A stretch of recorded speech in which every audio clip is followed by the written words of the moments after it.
उमेदवारी भेटली, आज तुम्ही अर्ज दाखल करताय, काय भावना आहेत तुमच्या आणि कुठल्या मुद्द्याला घेऊन ही निवडणूक लढताय? नमस्कार. खरं पाहिलं तर ही उमेदवारी मला एक सामान्य कार्यकर्त्याला दिलेला न्याय असं समजायला काय हरकत नाही. मागच्या 7-8 वर्षापासून युवक काँग्रेसचा एक पदाधिकारी म्हणून मी काम पाहतोय. तेलंगणा असेल, कर्नाटक असेल, तिथं सहप्रभारी म्हणून मी बरेच दिवस काम बघितलं. आता मागचे 1 वर्ष 1.5 वर्ष झाले मी ओडिसाचा मुख्य प्रभारी म्हणून काम पाहतोय. त्याच्यासोबतच मागच्या या सर्व कामाचा आढावा घेऊन पक्षाने मला जो मागच्या जिल्हा परिषद निवडणुकीमध्ये उमेदवारी दिली होती आणि चांगल्या मतानं विजय झाला होता, याचा विचार करून आणि एका सामान्य घरातल्या सामान्य कुटुंबातल्या शेतकऱ्याच्या मुलाला ही उमेदवारी देऊन काँग्रेस हा तळागाळातल्या लोकांचा विचार करणारा पक्ष आहे याची जाणीव करून आता आजच्या घडीला दिलेली आहे. आज तुम्ही फॉर्म भरताय, कोण कोण नेते येणार आहेत, काय कशा पद्धतीनं?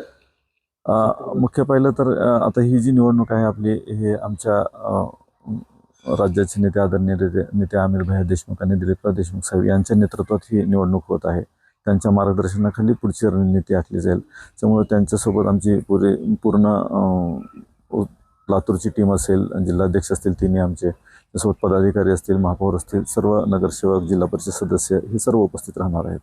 त्याच्यासोबतच महाविकास आघाडीचे आपले लोकप्रिय खासदार ओमदादा निंबाळकर, महाविकास आघाडीचे दोन्ही आमदार हे सर्व आजच्या या फॉर्म भरण्याच्या प्रक्रियेला उपस्थित राहणार आहेत.